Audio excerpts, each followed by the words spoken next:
अब हम यहाँ पे लिवर सिरोसिस के बारे में डिस्कस करेंगे।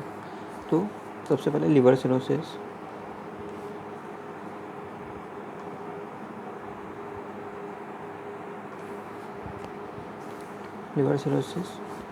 देखेंगे तो इसके इटियोलॉजिकल फैक्टर्स क्या होते हैं। सबसे पहले इसके बारे में हम जानेंगे, मतलब किस कारण की वजह से लिवर सिरोसिस होता है।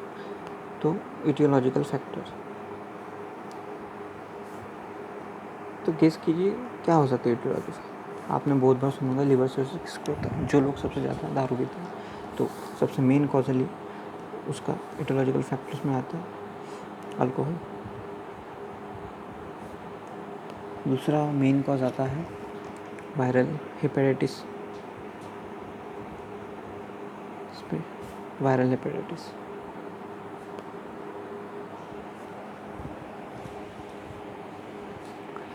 और साथ में कोई मेटाबॉलिक डिसऑर्डर भी आता है।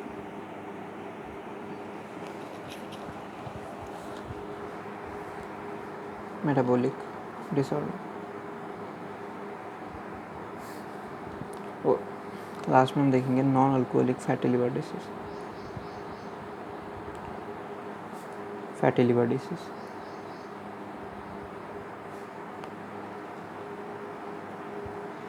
इसके बाद अपन इसकी पैथोजेनेसिस देखेंगे कि ये एक्चुअली होता कैसे है। तो ये नॉर्मली अपनी hepatic blood vessels,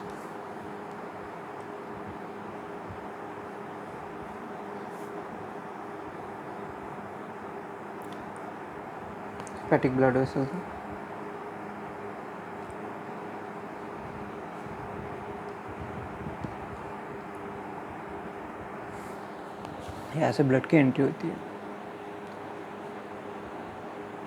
hepatic blood vessels और हेपेटिक साइनोसाइट्स।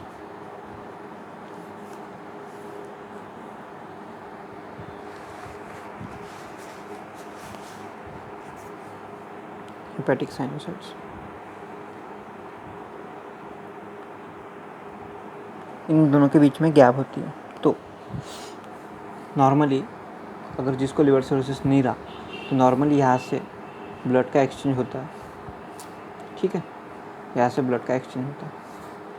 तो जिनमें लिवर सिरोसिस होता है उनमें क्या हो जाता है कि जो स्पेस ऑफ डिसे रहती है, इसको स्पेस ऑफ डिसे बोलते हैं, ठीक है। तो नॉर्मली क्या हो जाता है कि स्पेस ऑफ डिसे में ईटो सेल्स रहते हैं। तो स्पेस ऑफ डिसे में रहते हैं ईटो सेल्स, इसको स्टिलेट सेल भी बोलते हैं।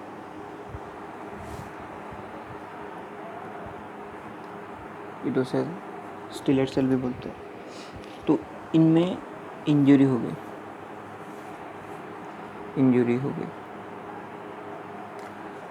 तो इंजरी होने के बाद ये सिक्रेट करते हैं TGF बीटा।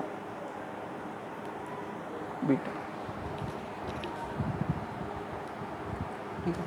तो TGF बीटा सिक्रेट होने के कारण ईटो सेल्स सिक्रेट करते हैं मायोफाइब्रोब्लास्ट।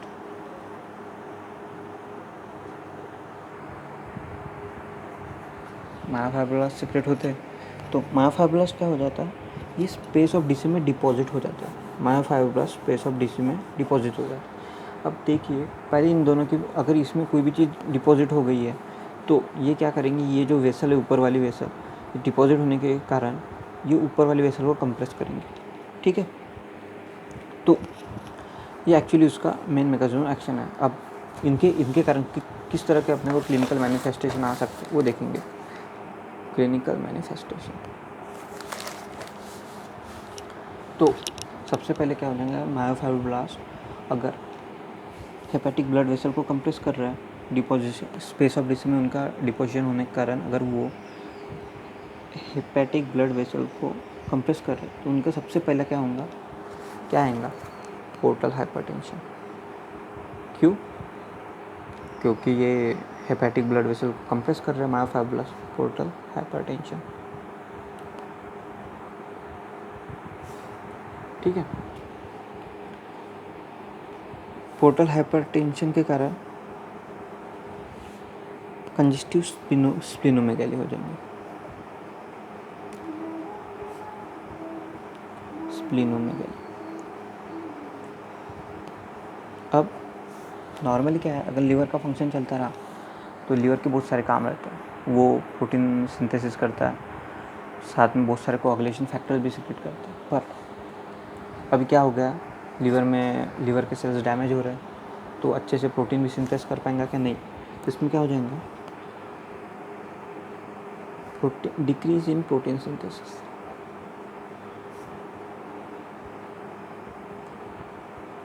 ठीक है, तो प्रोटीन सिंथेसिस हो गया तो उसमें क्या होगा, डिक्रीज इन हाइपोअल्बुमिनिया।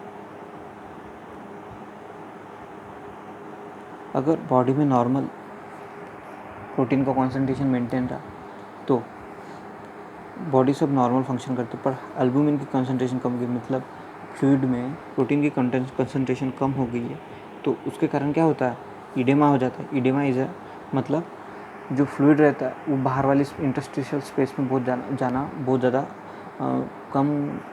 कम प्रोटीन के कारण वो इंटरस्टिशियल स्पेस में जाता है। उसके कारण क्या, कौन सी क्लिनिकल मैनिफेस्ट दिखेंगे अपने को, दिखेंगे असाइटिस, साथ में क्लॉटिंग फैक्टर की भी कमी हो जाएंगी,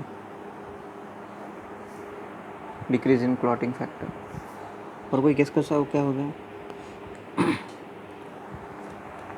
क्या हो जाए और गेस करें। ये हो सकता है कि जो नॉर्मल मेटाबॉलिज्म कौन मेंटेन करता है, लीवर, तो डिक्रीज इन मेटाबॉलिज्म, तो मेटाबॉलिज्म कम हो जाता है, तो और साथ में एस्ट्रोजन का जो लेवल है वो बढ़ जाता है, तो उसके कारण क्या होगा, पाम एंड सोल्स में रेडनेस बढ़ जाएंगे, सोल्स में रेडनेस दिखेंगे, साथ में डायलेशन ऑफ ब्लड वेसल हो जाएंगे।